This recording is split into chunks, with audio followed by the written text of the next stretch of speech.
Science chapter number 10 respiration in organism. तो चलिए दोस्तों, हम स्टैंडर्ड 7 का चैप्टर नंबर 10 जिसका नाम है रेस्पिरेशन इन ऑर्गेनिज्म के बारे में पढ़ने वाला है।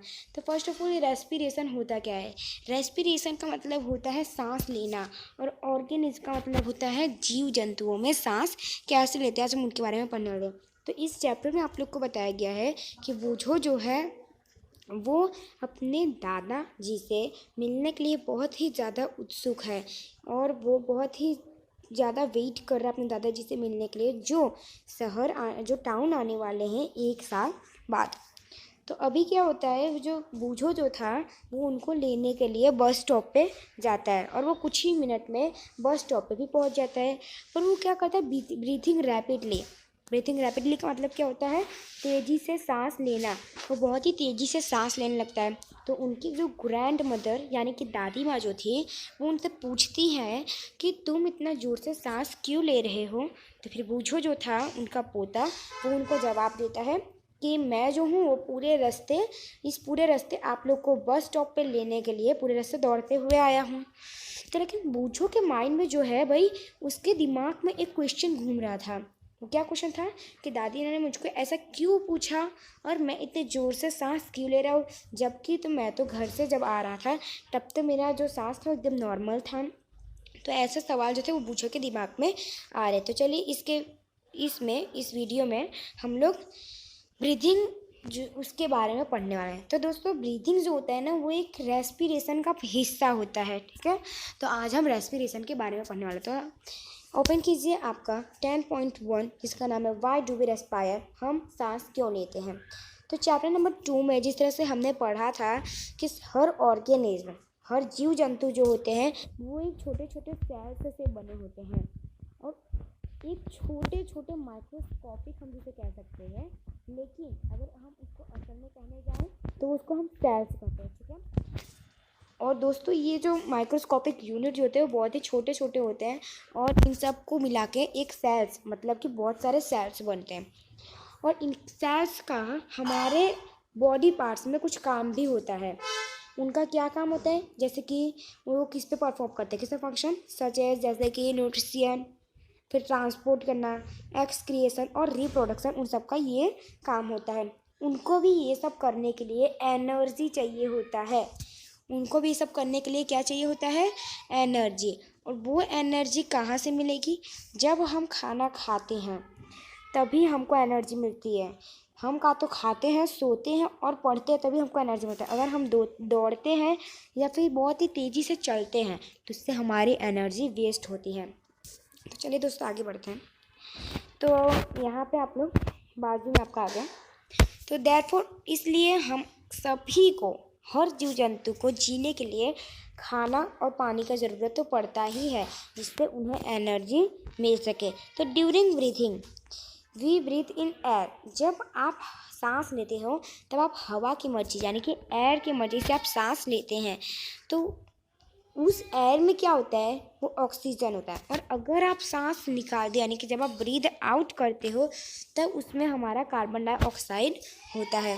तो दोस्तों, जब हम सांस लेते हैं तो फिर ऑक्सीजन यानी कि O होता है, और जब हम छोड़ते हैं तब कार्बन डाइऑक्साइड होता है। शॉर्ट फॉर्म में लिख देती हूँ सीधे। तो the air we breathe in transport to all parts of the body and ultimately to each cell. तो ये जो प्रक्रिया होती है ना, जब हम सांस लेते हैं तब वो जाके हमारे पूरे बॉडी में चलता रहता है, और वो हमारे हर एक एक सेल्स में भी जाते हैं। तो in the cells oxygen in the air, जब हमारे सेल्स जो होते हैं वो ऑक्सीजन लेके हवा की मदद से हमारे खाने को तोड़ते हैं। जब हमारा खाना जो टूटता है उस प्रोसेस को हम कहते हैं सेलुलर रेस्पिरेशन। देखो दोस्त, जब हमारा खाना टूटेगा तो उसमें से हमको एनर्जी मिलेगी, और जब हमको एनर्जी मिलेगी तभी तो हम हमारे जो सेल्स को काम कर पाएंगे। तो इसलिए हम इस प्रोसेस को सेलुलर रेस्पिरेशन कह सकते हैं। तो the cellular respiration takes place in the cells of the organism. Cellular respiration जो होता है वो हर जीव जंतुओं में पाया जाता है। In the cells, the food glucose is broken down into carbon dioxide using oxygen. Cells में जो होता है वो फूड जो होता है ग्लूकोज होता है, और वो टूट के एकदम कार्बन डाइऑक्साइड और वाटर जिससे ऑक्सीजन का यूज़ करता है, जिससे वो खाने को तोड़ सके, है ना। और जब कोई ग्लूकोज ब्रेक डाउन होता है ऑक्सीजन की मदद से, तो उसको हम एरोबिक रेस्पिरेशन कहते हैं। दोस्तों याद रखना, जब भी कोई भी खाना अगर वो ऑक्सीजन की मदद से टूटता है तो उसको हम कहते हैं एरोबिक रेस्पिरेशन। अगर वही खाना बिना ऑक्सीजन के टूटता है तो हम उसको कहते हैं अनएरोबिक रेस्पिरेशन। तो आप लोग ये जान, और इसका आपको फॉर्मूला यहाँ पे नीचे दे दिया गया है। Glucose in the presence of oxygen, carbon dioxide and water plus energy. ये लर्न कर लेना, बहुत ही काम का है। तो चलिए, तो you should know that there are some organism such as, आप जानते हो जैसे कि ऐसे भी ऑर्गेनिज्म होते हैं, ऐसे भी जीव जंतु होते हैं जैसे कि यीस्ट एक ऐसा जानवर है, मतलब एक ऐसा ऑर्गेनिज्म है जो बिना एयर के भी रह सकता है। किसके बिना एयर के भी वो रह सकता है, जिसे हम अनेरोब्स कहते हैं। तो अब आगे, they get energy through anaerobic respiration. उनको जो एनर्जी होता है उनको अनेरोबिकली मिलता है। उनका जो एनर्जी होता है वो उनको अनेरोबिक रेस्पिरेशन से मिलता है, यानी कि उनको बिना हवा के भी एनर्जी उनको मिलती है। लेकिन उनके अंदर जो होता है वो ऑक्सीजन नहीं होता है। उनका जो ग्लूकोज होता है वो ब्रेक डाउन होता है पर अल्कोहल में होता है और कार्बन डाइऑक्साइड, जैसे कि आपको नीचे इसमें दिया गया है फॉर्मूला, आप लोग देख सकते हैं। ये भी आपका मेन है दोस्तों, सारे जो फॉर्मूले हैं वो बहुत ही ज़्यादा मेन है। जैसे कि ये रहा, glucose in the absence of oxygen, glucose जो बिना ऑक्सीजन के, तो अल्कोहल एंड कार्बन डाइऑक्साइड और एनर्जी। ठीक है, चलिए नेक्स्ट पेज, सेकंड पेज आपको मूव करिए। यहाँ पे आप लोग को नीचे दिया गया है, our muscles cell can also respire anaerobically. दोस्तों हमारे जो मसल्स होते हैं ना वो भी अनएरोबिकली रेस्पायर कर सकते हैं। मैंने आपको पहले भी बताया था, अनएरोबिकली का मतलब होता है जो बिना ऑक्सीजन के भी रेस्पायर कर सकते हैं। तो हमारे मसल्स के जो सेल्स होते हैं वो अनएरोबिकली रेस्पायर कर सकते हैं, पर कुछ समय के लिए। देखो यीस्ट जो होता है ना वो बहुत ज़्यादा समय तक का अनएरोबिकली रेस्पायर कर सकता है, पर हमारे जो मसल्स होते हैं ना वो ज़्यादा समय तक का अनएरोबिकली रेस्पायर नहीं कर सकते। तो when there is a temporary deficiency of oxygen, उनके पास काफ़ी मात्रा पे ऑक्सीजन होता है। जब हम भारी एक्सरसाइज करते हैं या फिर हम बहुत ही ज़्यादा दौड़ते हैं, साइकिलिंग करते हैं, चलते हैं कुछ घंटे तक का, फिर हम वेट लिफ्टिंग करते हैं, तो हमारे एनर्जी का जो डिमांड होता है ना बहुत ही ज़्यादा हाई हो जाता है। But the supply of oxygen to produce the energy is limited.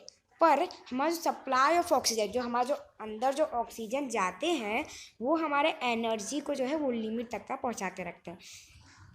तो the anaerobic respiration takes place in the muscles. Anaerobic respiration जो है वो जगह लेता है in the muscles to fulfil to the demand of energy, जो हमारे energy का डिमांड को एकदम पूरा रखता है। तो यहाँ पे आप लोग को वापस से एक फॉर्मूला दिया गया है, glucose in the absence of oxygen, जहाँ पे आपको लैक्टिक एसिड प्लस एनर्जी, ये आपको लर्न करके रखना है। तो चलिए आगे देखिए दोस्तों, यहाँ पे 10.1 में आपको दिखाया गया है, अगर आप दौड़ते हैं, कोई भी एक्सरसाइज करते हैं, अगर आप दौड़ते हैं तो आपके जो मसल्स है वो रेस्पायर करते हैं अनएरोबिकली, है ना।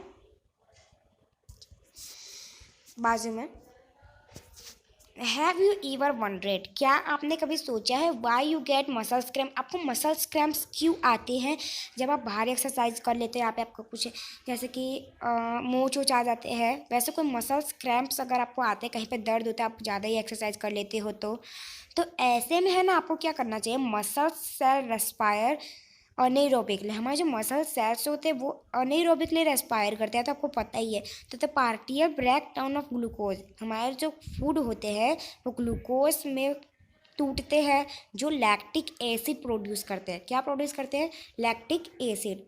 The accumulation of lactic acid cause muscles cramps, we get relief from cramps after hot water और अ बाथ। जब आपको दोस्तों कभी भी मसल्स क्रैम्प्स आए ना, तो आप लोग क्या कर सकते हो, इस मसल्स क्रैम्प्स को हटाने के लिए आप लोग गर्म पानी से मसाज कर सकते हो।